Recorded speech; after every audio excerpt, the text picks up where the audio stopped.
નમસ્કાર, આપ જોઈ રહ્યા છો નેશન પ્લસ ન્યૂઝ. હું છું આપની સાથે હેતલ ભગત.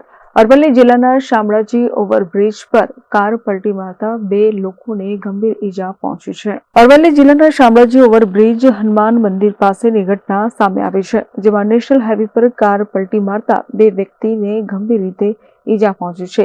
તીવ્ર ધડાકાભેર કાર પલટી જવાની ઘટનાના અવાજથી પોલીસ સહિત લોકો ઘટના સ્થળે પહોંચ્યા છે.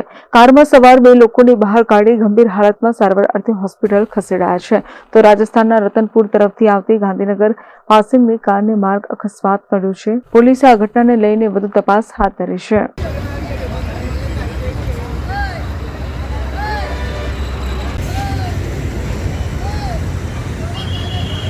મહેન્દ્ર પ્રસાદ, નેશન પ્લસ ન્યૂઝ, અરવલ્લી. સમાચારોનો સતત અપડેટ મેળવવા માટે અમારી નેશન પ્લસ ન્યૂઝની યુટ્યુબ ચેનલને સબસ્ક્રાઇબ કરો, બેલ આઇકન દબાવો અને જોડાયેલા રહો ફેસબુક, ઇન્સ્ટાગ્રામ અને ટ્વિટર પર.